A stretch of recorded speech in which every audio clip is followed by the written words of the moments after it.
Hello, everyone watching us online. It's my pleasure to welcome you to our discussion, Role of AI in Achieving the Sustainable Development Goals, co-organized by the AI Center, Czech Technical University in Prague, and Machine Learning Meetups. This is already the fourth event of our discussion series, DAIDALOS, which is named after the Greek innovator, where we look at the social dimension of AI research and the impact it has on our everyday lives.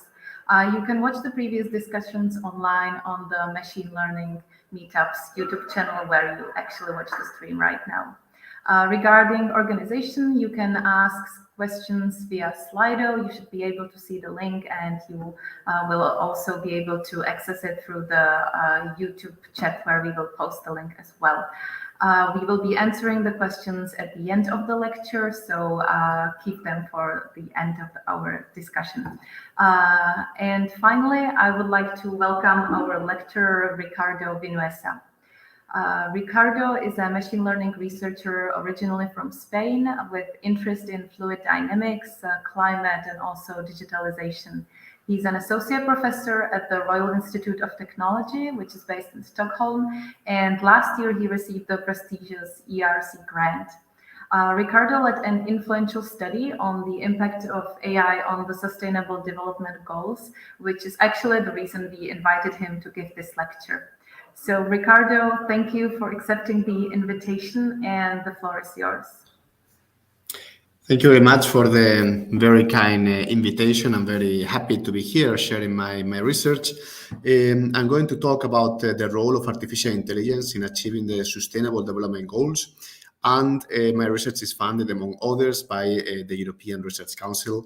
And you can also see my different affiliations, and in particular, the connection with the KTH Climate Action Center, where we are also trying to combine some of the aspects of digitalization and AI and technology to try to fight climate change.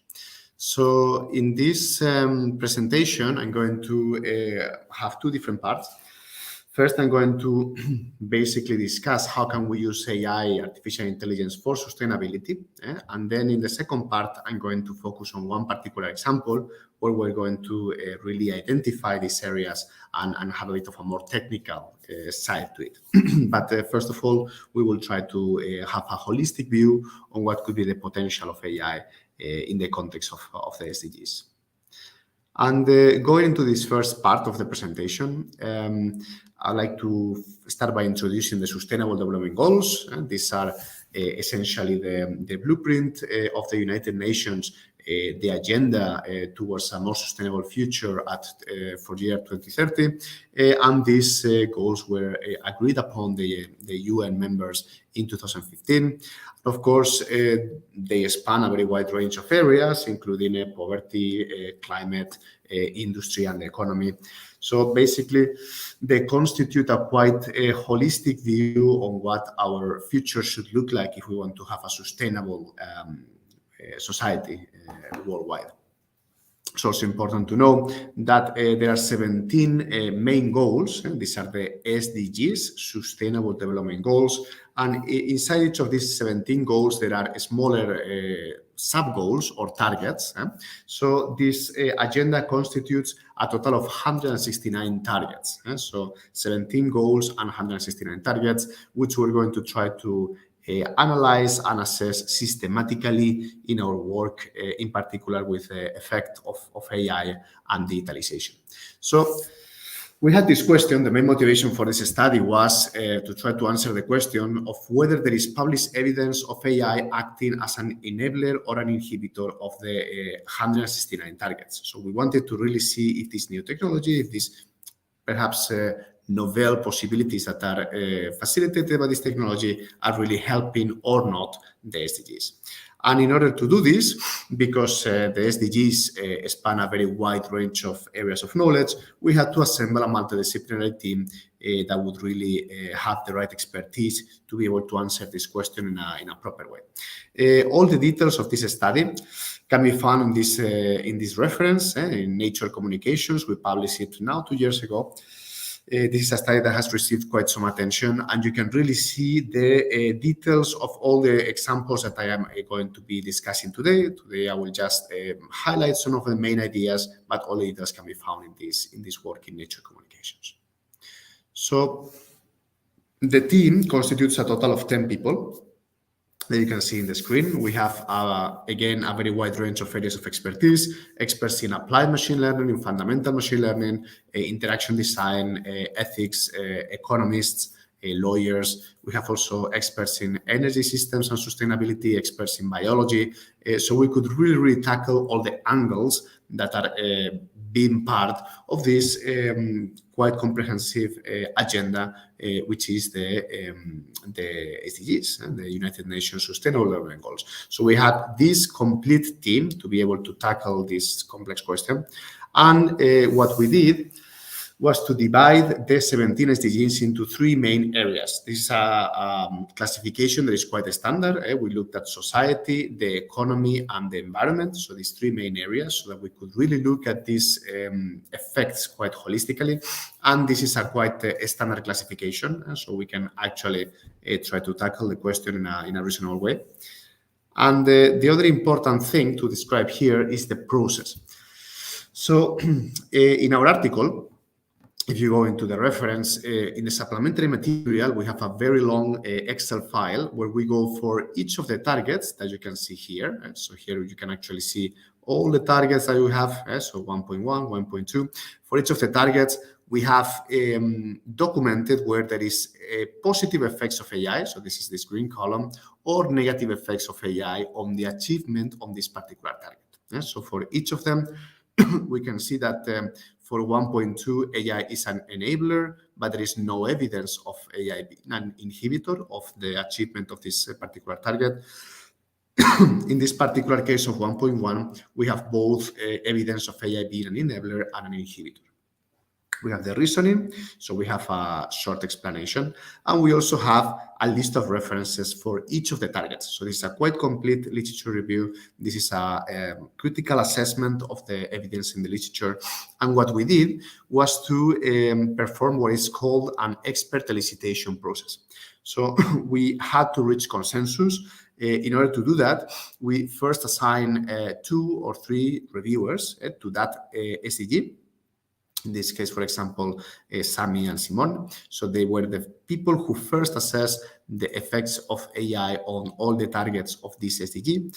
And then we had reviewers who would evaluate this work. So in that case, Yolanda and myself. No? So what we did was to, after they did a first assessment of the targets on that SDG, we really reviewed the work. We provided our perspective.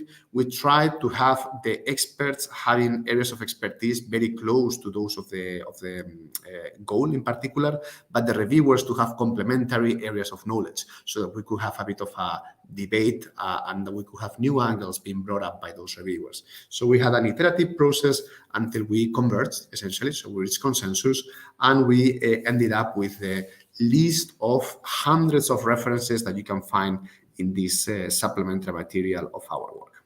Okay, so this is a bit on the process in which we reached the conclusions that we wanted to convey to you.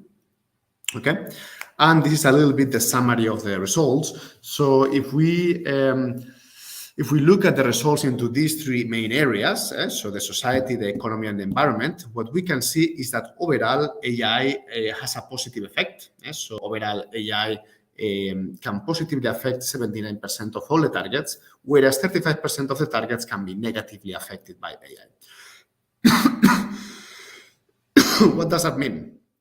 Well, it means that in general, there is quite some positive potential, but we should not forget that only one target being negatively affected by AI could really have very negative consequences, really compensating or really shadowing all the positive effects. So we should not be fooled by the fact that AI has a more positive effect than negative, because the negatives are also important.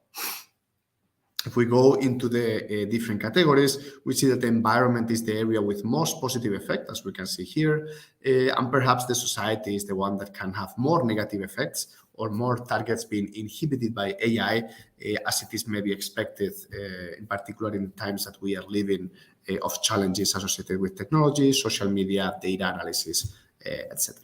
Okay, so this is the general picture, and now we're going to look a bit more into the details.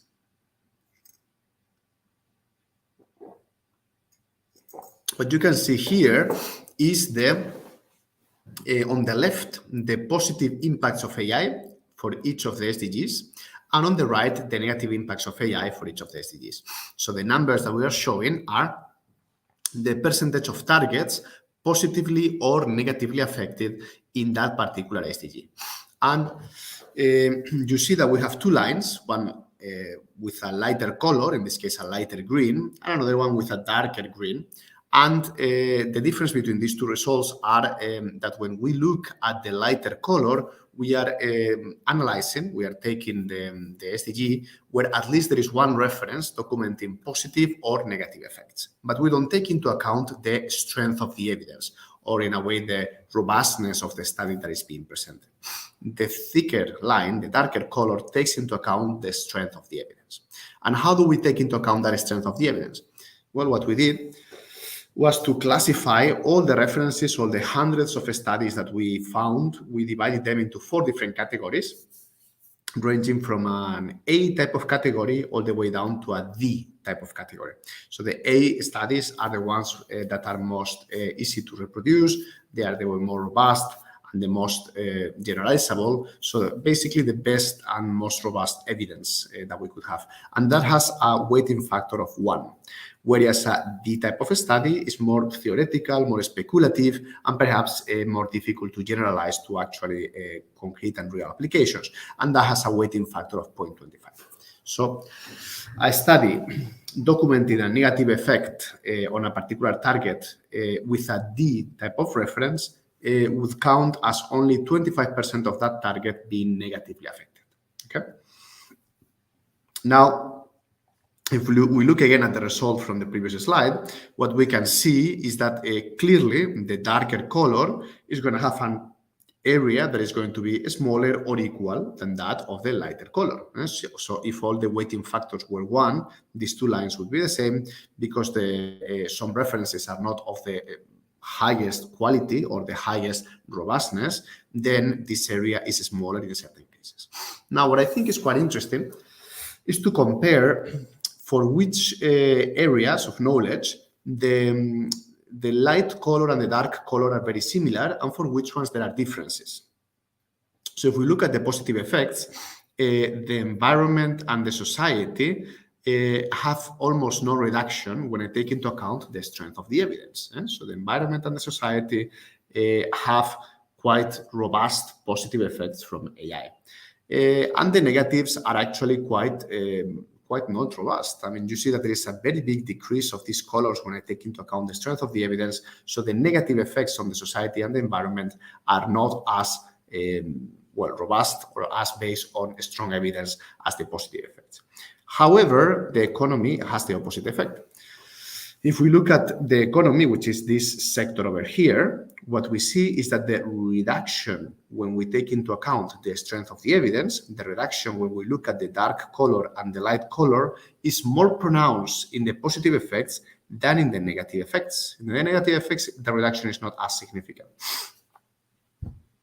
That is interesting because what it shows is that the positive effects of AI on the economy are perhaps a bit more speculative or a bit less founded on robust and reliable sources, or perhaps they're reliable but not so easy to apply to real projects, and therefore this is a very important research gap. So this method of comparing the light and the dark color allows us to find research gaps, which should be areas where we should be doing more research in order to fully assess the potential of the technology in order to achieve a more sustainable future. So the positive effects of AI on the economy are less robust, are based on less robust evidence. Now, let's look at some results or some examples. Again, in this article, Nature Communications, you can see all the details, you can see all the references, but here I will just highlight some examples. First of all, generally AI is enabling new technology, which is helping to overcome current barriers and basically trying to improve the possibilities of achievement of many SDGs. For example, SDG 1 on no poverty. And so essentially, one example will be the use of satellite data analyzed with convolutional neural networks to be able to track poverty and act more efficiently on it. In general, the negative effects of AI are associated with increasing inequalities. So this is, of course, having a very big effect on SDG 10, on reducing inequalities. And if the future is going to rely heavily on the use of AI or digitalization to be able to obtain wealth, and not everybody has the same access to this technology, then we are going to naturally increase the inequalities, therefore having a very bad effect on SDG 10. So this is an important aspect to keep in mind as we are now developing the possibilities of this technology in our societies. Some more examples. Well, we have very positive effects on, for example, SDG 7 on clean energy or SDG 13 on climate action. For example, we can predict the supply and the demand of electricity and optimize those the matching of those curves, so we can actually have energy sources of higher quality, or we can try to predict emissions and try to increase the quality of certain industrial processes or air quality in cities to try to fight and tackle climate action. So there are some positive effects, but there are also some negative effects that have to do with the usage of AI itself. Currently, the electricity consumption of information and communication technologies is 1% of the total, but in 8 years, by 2030, it's expected that 30% of the total electricity worldwide will be associated with information and communication technologies. And of course, the data centers required for developing and training the AI models are part of this chunk, of this 30%, of this 20%. So it is really important to be aware of the sustainability of AI itself. And in that sense, what I always say is that you should use models not to represent phenomena that you already know, because if there are physical quantities, if there are models that you can use, you should just focus on those. And if you know something about the phenomenon that you're trying to model, you should embed that in the AI algorithm that you're trying to develop. Because if you don't do it, you will get less accuracy, and you will have a much less sustainable application, because you will waste tons of CPU hours, GPU hours of training time to develop the model that you want to utilize in your application. Okay, so there is a negative impact of AI, of the training of AI in the context of clean energy and also the climate crisis that we are experiencing nowadays. Okay. However, we should also try to harness the positive and try to benefit from all the opportunities that these technologies are enabling in a very wide range of areas. Other risks, of course, also affecting SDG 10, the polarization of our societies.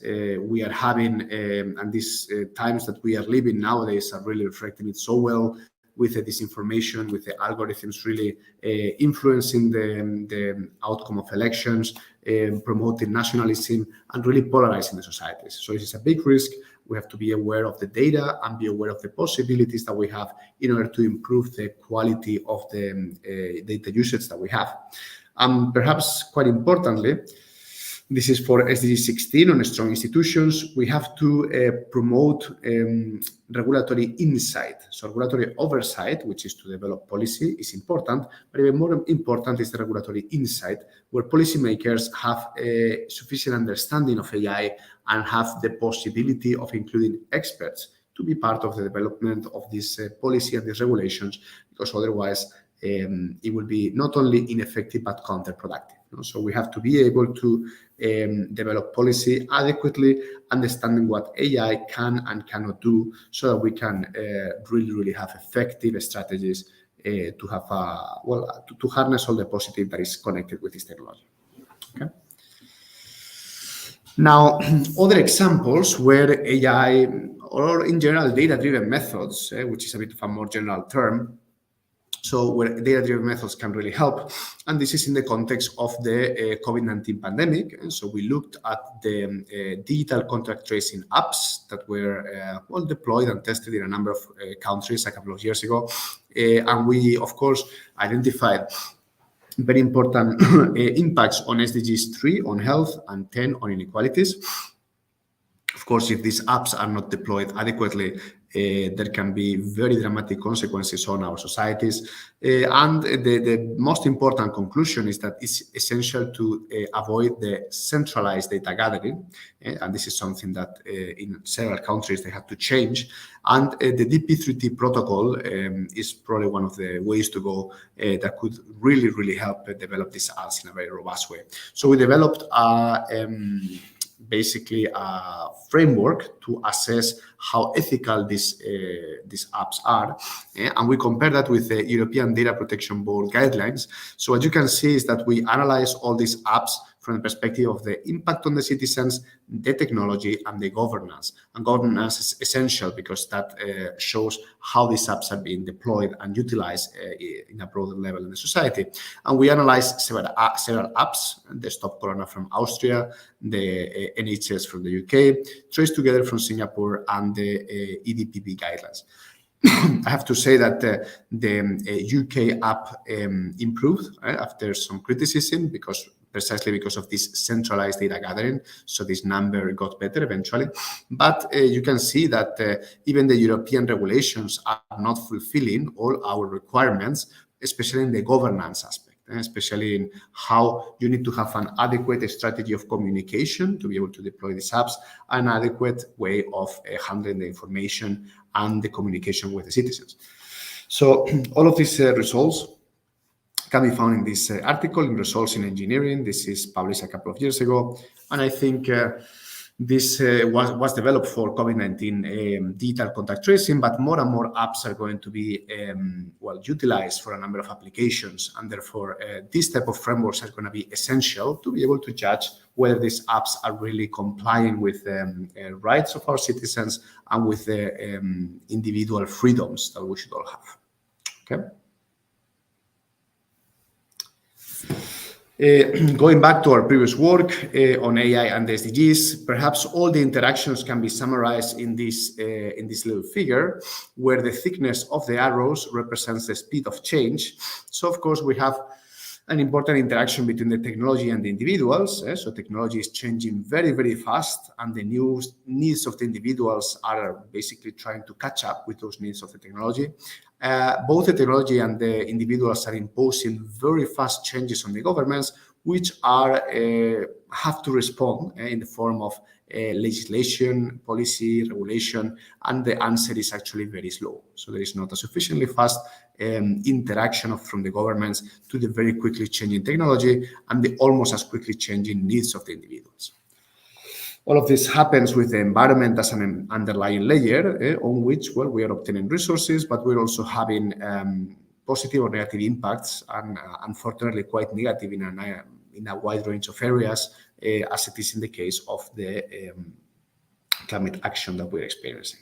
So all of this summarizes all the interactions that we could describe in our article, and on all the impact of AI on the 17 Sustainable Development Goals.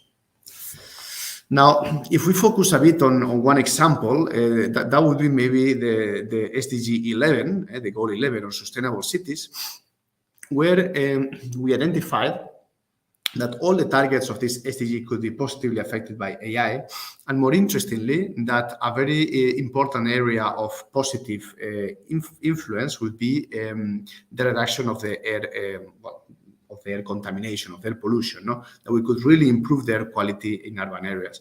We have to remember that every year 800,000 people die in Europe. So only in Europe every year, just because of the exposure to levels of air quality that are not good enough. So this is a dramatic problem, and this is something that we need to really be very, very aware of. So we are trying to build more accurate and robust models to measure and control air quality in cities.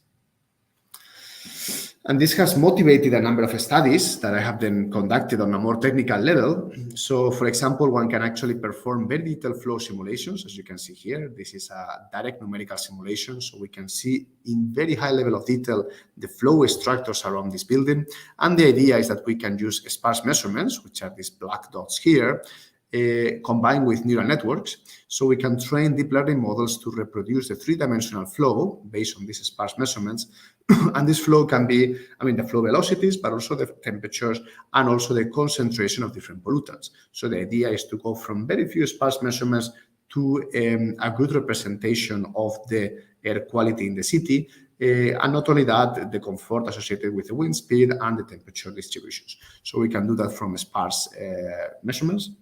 And we can do computer simulations to be able to do this. So here I'm showing you three different simulations, three different cases where we have two obstacles with different separations. This reflects the different flow regimes that you can observe in this configuration between two buildings.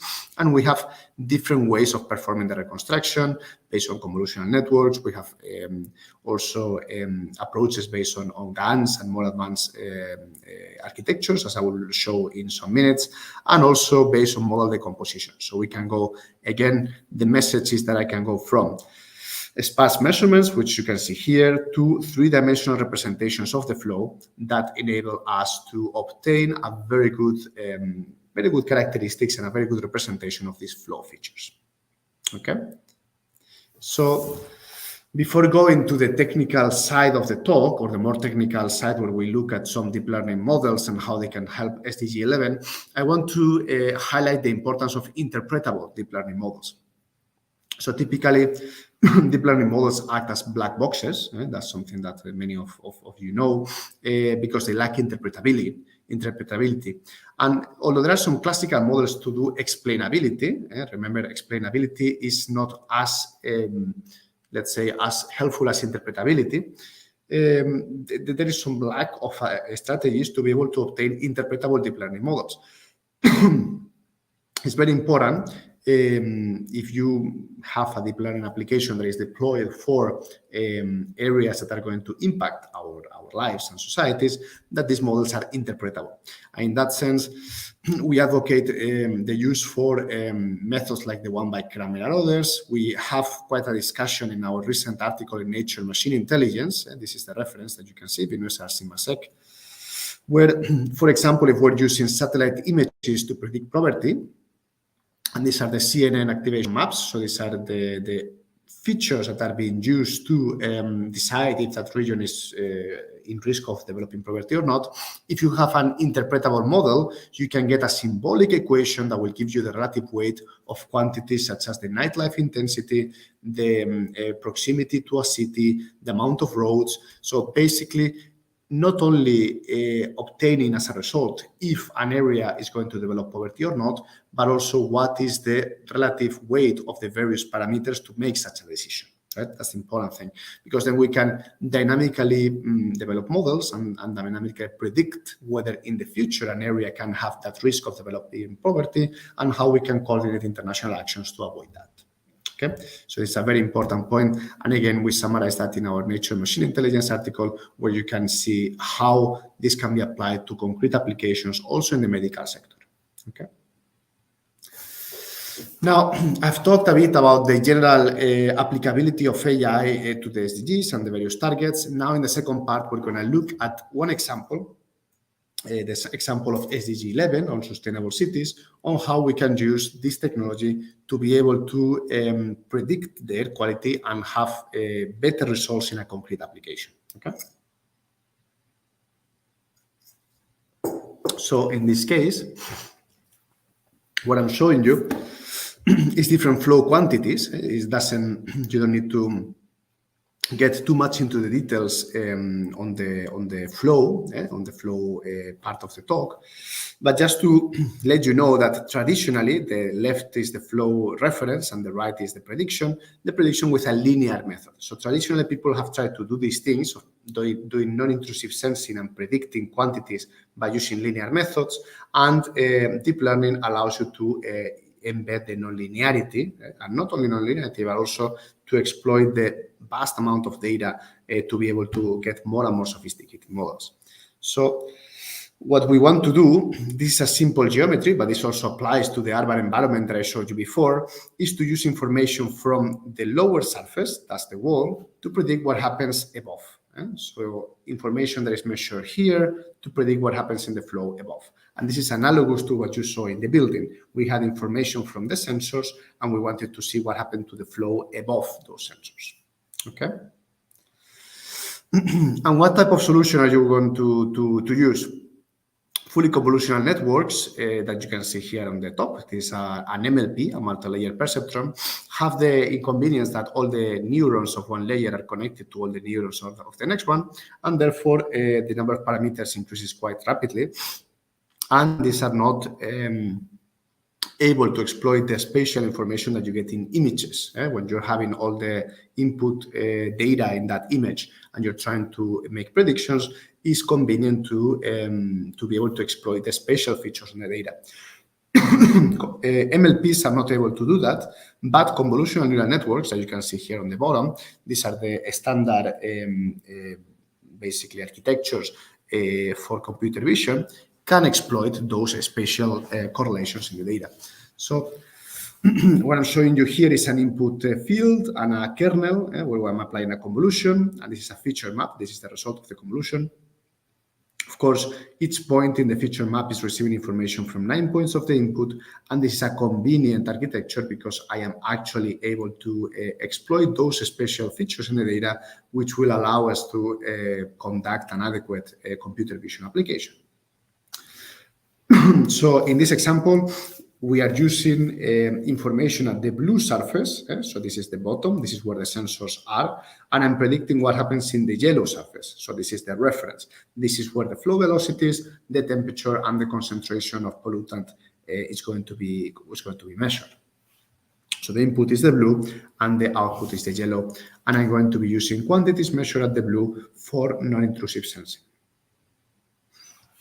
Now, this can be done with different architectures, but in this simple CNN, in these simple convolutional neural networks, what I'm showing you is the input data here. So in this case, I can have, for example, two fields as an input, the two wall shear stress components, and the output here, which would be the flow velocity above the wall. So the input is the blue, the output is the yellow, and I have, in this case, 6 hidden layers between the input and the output. Remember that all of this is motivated by our work on SDG 11. So we are trying to reduce the air pollution in cities by doing non-intrusive sensing, by predicting with more accuracy, the pollution levels, and using that information to then control the flow and avoid those peaks of pollution concentration. These numbers over here, so I'm showing you the grid points of the input. These are large input images, and these numbers represent to the number of feature maps that are on each of the hidden layers, so the number of filters that are being applied. In this particular case, we have a depth of 2 and a kernel of 5 times 5. So we actually have 32,000 parameters in that fully connected network, but in one filter of the CNN, we only have 50 parameters, right? So we can actually see that there is a significant reduction when it comes to the number of parameters that you need when you compare a CNN, which is just based on convolutions, and a fully connected architecture, which is requiring all the neurons to be connected with each other. So CNNs are convenient for image processing because, at least in the first layers, we have fewer parameters. Later on, when we have many feature maps, the things change because you start to have requirements of many more parameters. But at least in the first layers, you have a requirement of fewer parameters first. And second, you are actually able to exploit those spatial features in the data. And what is interesting is that you will see that these flow quantities that we want to predict in the cities, they are quite complex shapes. They're quite hierarchical, right? And what we are doing is that the first layers are learning simpler features that can be lines or circles or regions of intense fluctuation or circulation. And then as I go deeper into the network, as I go closer to the output layer, I am building progressively more and more complicated features. So these networks, they learn hierarchically, and that's the characteristics of the flow data that I'm using for my predictions. So this is precisely what we get. The first layers react to features in the data that are simpler, first of all, and smaller. And as I go deeper into the network, the concatenated convolution operations allow us to predict more convoluted and more complex features, first, and second, larger ones, because all the sequential convolutions lead to an effective larger receptive field from the input. What I'm showing you here is that when you apply convolutions, you can either have a convolutional network with connected layers at the end, which will give me a global output. So I have this image, and I tell you that this is a car. But what you can also do is a peak-to-peak. So you have an image, and your output is also an image. And this is a fully convolutional network where I don't have any connected layers at the end. And instead of telling you that this is a car, I can tell you, well, this is a car, but this is the street, this is the buildings, this is the pedestrian cross. So I have a local output as opposed to a global output. So in our work, we are having actually a local output because I'm interested in having these features, these images, which in a way are giving me the flow distributions in these complex geometries that can be the urban areas that we are interested in, to be able to tackle the air quality problem there. And in this example, I will not go too much into the details. You can find all the details in this article by Guastoni and others. This is in the Journal of Fluid Mechanics, published last year. Essentially, we have three quantities as an input, three quantities that we can measure at the wall, so at the lower surface, and we have three quantities at the output. These are flow velocities that we can have at a certain distance above the wall.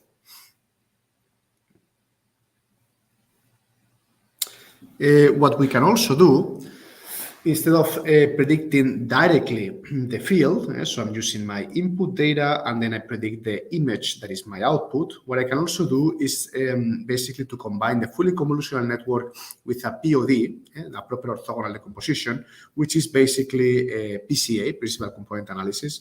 And in that sense, if I do a PCA step first, my predictions are going to rely on the temporal coefficients rather than on the spatial information. So I can separate the spatial and temporal information and only focus on the temporal part, which in certain cases can significantly improve my predictions for air quality in these configurations. Okay. And then what I'm showing you here, and I will not get much more technical than this, because in this talk we want to focus on the sustainability aspects, but this is important to be able to know which method to use when you want to make predictions in the context of urban areas. What I'm showing you is the flow velocity at two locations. The first column is a case where the prediction is very close to the input, and the second column is a case where the predicted field is far away from the input. And this is important to try to understand a bit how these things are happening. The third row is the reference, and the first row is a prediction based on a linear method, extended POD. This is equivalent to the so-called linear stochastic estimation. So in this case, when I do a linear prediction, what I obtain is basically a representation of the field that is significantly attenuated compared with the reference. This is because these flow quantities are nonlinear, they are complex, and a linear method cannot really capture all the nonlinear interactions present in the flow.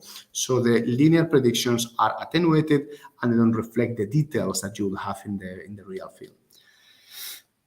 In the last row, I'm showing you the FCN method, where I apply the convolutional network directly to predict the whole field. And what you can see is that close to the wall, so when the prediction and the input are very close to each other, what you can actually see is that the agreement is excellent. So I can actually obtain a very, very good agreement between input and output. And when I'm far away from the wall, when the prediction is far away, the FCN POD method works better. So the FCM POD is the method where I'm trying to separate the spatial and temporal information, and I only focus on the temporal part of the prediction. So when I have information far away from the wall, it's more effective to use this model decomposition, this PCA step, in order to more efficiently encapsulate the information into that spatial basis of the flow. Okay.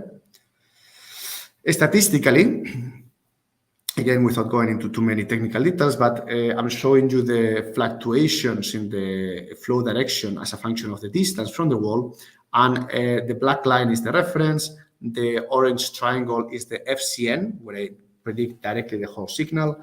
The blue is the FCM POD, and the green is the linear method.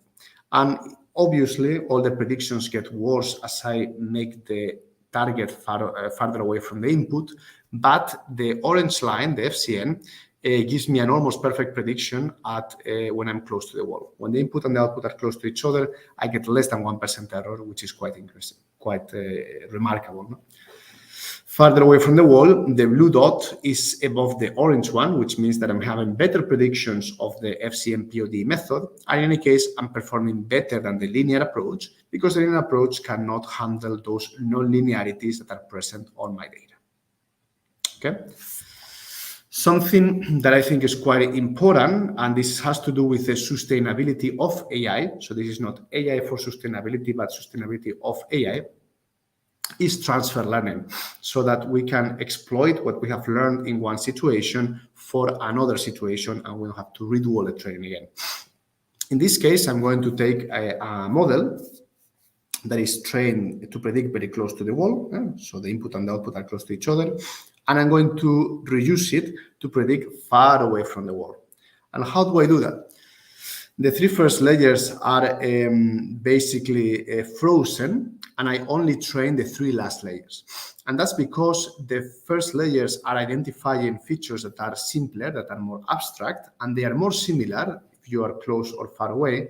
And the last layers are building the most specific and most convoluted elements, and those ones change if I'm farther away. If I do transfer learning in this configuration, what I obtain is a very similar error level and a reduction of training time of more than a factor of 4. And this is really, really the point that I want to get to, because if you remember before, I mentioned that the ICT sector is going to reach 20% of the total electricity demand by 2030. And what we want to do is to develop AI models that are more sustainable and are not redundant. If we have learned something in one case, we shouldn't train from scratch. We shouldn't learn everything again. We should do transfer learning. We should exploit what we know about that case and what we have been training before, so that our model has a much lower electricity consumption and becomes a much more sustainable model. And this is important. When we do high-performance computing, when we do large-scale simulations, you not only need to have in mind the economical cost of your simulations and your models, you also need to keep in mind the cost on the environment, the CO2 footprint of that model that you're trying to develop.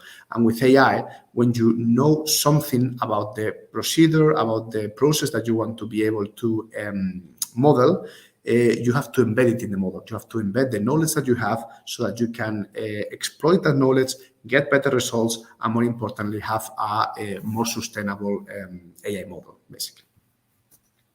We did a similar exercise for 2 flow cases, and you can find all the results in this article by Wastoni and others in the Journal of Fluid Mechanics.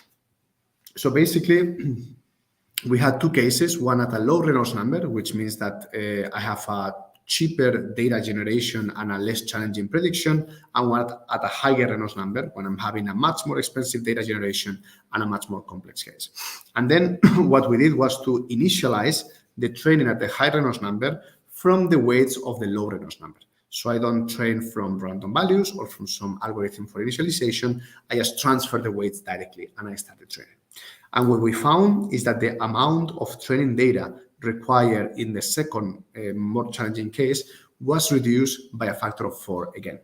So we reduced 1/4, we required 1/4 of the data to train the model when we do transfer learning. And this is very interesting because The case, the low Reynolds number case, is, I mean, more than one order of magnitude cheaper than the other one.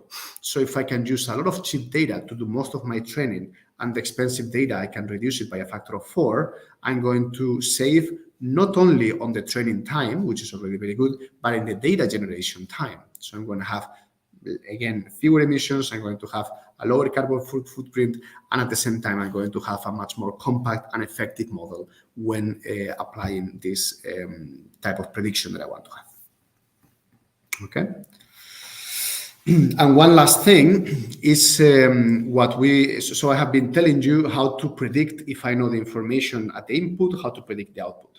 But another important aspect is what happens when I only have few sensors. No? If my input, and I show it to you like this, if instead of having the whole plane, I only have few sensors here and there, right?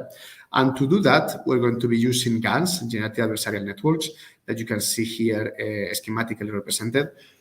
These networks have two parts. A generator, which is producing high-resolution images from low-resolution ones, fulfilling the statistical properties of the reference data set. And a discriminator, which is tasked with the job of identifying which of these images is real and which of these images has been produced by the generator. What we do is that we start with low resolution input images, we apply the super resolution to get high resolution input images, and we use those to predict what happens above the wall with very high accuracy. And as you can see here I'm showing you the wall shear stress, which is a quantity measured at the wall, so an input quantity.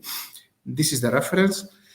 And in this first row, I'm decreasing the resolution progressively until reaching a case that is 16 square times coarser than the input. So this is just very few measurements.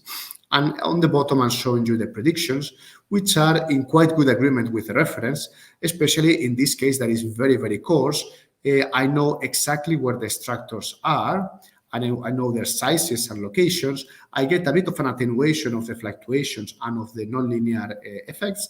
But if I'm trying to predict regions of high pollution, of critical air quality, then this method, which again is based on very few measurements, is actually quite accurate. It's actually able to give us a result that is very, very reasonable. So in the end, this is a quite promising approach to be able to do the non-intrusive sensing and to be able to predict the pollution levels in cities in a much more robust and accurate way. There are many areas of future applications, including modeling and predicting and controlling these configurations more effectively. And these are my conclusions. So I have shown you that 79% of the targets can be positively affected by AI, whereas 35% can be negatively affected by this technology. CNNs are very valuable tools for computer vision and non-intrusive sensing, where we can actually have quite some positive effects on SDG 11 and to predict their quality, to understand non-intrusive sensing, and to have a better account for the situation in these complicated flow configurations. So this is my contact information. If you want to ask any questions later on after the seminar, please send me an email. This is my email here. This is the web of my group, and this is also my social media information. So feel free to send me any question, any comment. I'm happy to discuss.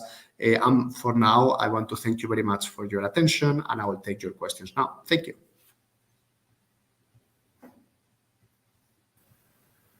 Thank you, Ricardo, for this talk. I'm impressed. We learned a lot of new things, and I really appreciate that you balanced the social aspects as well as the technical ones. I think everyone who watched us today will be happy with what they learned. We actually have a few questions on the Slido. So let's start with the first one. Your work was published in 2020. Has the studied phenomena changed with crises like COVID or war in Ukraine? Could you outline how, for better or for worse? I think you already tapped into that a little bit, I think, in terms of COVID. So maybe you can talk a little bit about whether it changed the access to data or how your work changed because of that. Yeah, that's a very good question. I mentioned about the contact tracing apps with COVID, and I think that it's quite essential with access to data and the access to algorithms that are unbiased and that are transparent and trustworthy. So that it becomes even more important, I think, in the context of a global pandemic, but in the context of the situation in Ukraine, that we can have access to reliable sources of information, that the AI algorithms analyzing data from social media, from the regular media, that all of that can be done in a way that is transparent. If we have an algorithm to classify the news, and that's going to be shown in our wall, in our social media, we should have the right to know how this algorithm works and what is the reason to classify certain news and how the classification really works. So this is really, really essential that we can have this transparent and, as I mentioned, also interpretable methods, and this is even more relevant today. Perfect. Thank you. And I'm happy that your values and insight into this are in line with ours, because we recently started an AutoFair project that looks into fairness in AI and how to set the rules of algorithms to actually guarantee that that everyone is given the same opportunities and that the data are not tainted one way or the other. Do you have experience with sustainability of AI in inference, not just training? For example, using compressed networks for the inference? Yeah, that's a very good question. And it's very important because, of course, many of these applications for predicting air quality in cities, things like that, you want them to run in real time, right? So you can have a very good prediction of things in real time. So we have some experience. We haven't deployed it in full-scale applications yet, but the idea, we have a couple of EU projects where we want to apply this technology for cities and also for airplanes to have more sustainable airplanes. And we have played a bit with quantized networks and also with, during the training process to really be able to simplify the networks, to remove by analysis of feature maps and explainability of the networks, to really have the minimum expression of the model so it can be evaluated more quickly. So we are working on it, and we're working on models that can be deployed to full scale. Perfect, thank you. That was probably the only more technical question, but at least we will get back to the social aspect of our discussion series. Is sustainability a hot topic among AI researchers these days? And if yes, what do you think? Why do you think that is? I think it's becoming more and more relevant for everyone. I mean, just the awareness that you have when you're using and training a model of the CO2 impact of that model itself, of the train of that model. I mean, that's something that everybody should have very present before even starting to train the model. So I think, of course, the climate crisis and the complex situations that we're living also with the energy mix, people start to be aware of it and start to be aware of the sustainability of AI. So not necessarily the potential of AI to help sustainability, but more the sustainability of AI itself. And I think that the machine learning community is more and more aware of it because, of course, we have the potential to have a quite good impact, but also quite a negative one with the train itself of the models. So that's the reason why it's becoming more and more popular, I think. Thank you for explaining. And I think the aspect of sustainable AI, not only AI for sustainability, has been really well explained in your talk. So I think everyone understood that quite well, I hope. Thanks. Maybe a follow-up question, because this question was about AI researchers. So what about researchers in different fields? Because you've been collaborating with social scientists as well, if I'm not mistaken. How was this collaboration, and did you find common grounds? Were there some communication barriers maybe that people should take into account if they would be also participating in a similar project like you did? Yeah, I mean, a big part of the challenge at the beginning was to develop a common knowledge, so to be able, and a common language as well, to be able to communicate and to be able to, of course, each discipline has their own way of communicating, their own language, their own terminology. And of course, sometimes you think that you're talking about the same thing, but you're talking about quite different things. So it took a while to be able to get the whole team on the same page when it comes to the nomenclature, even in the definition of AI itself, or machine learning, or digitalization. I mean, everyone had their own preconceived ideas, let's say. So it took a while to really develop that common knowledge and understanding of what we were really meaning. So I think it's really an investment that you need to do if you want to work with multidisciplinary research. But at the same time, I think that it's really worth it, because that's really where you can create an impactful application, when you really can bring in the perspectives from different areas, from different really domains of knowledge, and that you can combine it effectively. So I think my experience has been very positive and stimulating, so I really recommend it. But I also warn that it takes a while until you can have a good and efficient communication. Mm-hmm. Yeah, I definitely agree with you. We have a few interdisciplinary projects as well. For example, AI journalism, and defining what everyone means has been a common topic on almost every meeting. So I see what you mean there. Last question that we can answer, what needs to happen in order to deploy AI to achieve the Sustainable Development Goals? Any governmental policy changes, perhaps? Yeah, that's a good point. I mentioned it a bit also when I was talking about SDG 16 on strong institutions. I think the key is to have groups, work groups, and development of policy with people who know about AI. So with experts, that experts are an integral part of the development of the policy. And we have seen it, unfortunately, with COVID, how in many occasions the political decisions have been more present than science-based ones. So I think that now we really have the opportunity with climate emergency to really learn something from our mistake and to really involve more experts in this process. So I think that is really about regulatory insight. So we need experts, and we need people who know about the technology in the process of developing the policy that is relevant to it. Mm-hmm. Okay, so get the experts on board. Are you actually participating in any initiative that is collaborating with the governmental officials, or are you just on the science part and not tapping into politics? So I'm in a couple of groups, AI for EU on trustworthy AI, and then another EU level group as well on discussions.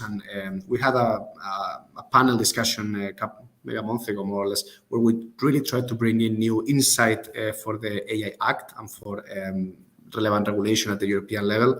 So I'm part of some of these groups, but I think that it's important to bring in even more knowledge, even more people, and more insight into these discussions, because that's really the only way in which this technology is going to flourish and is going to give us the best potential.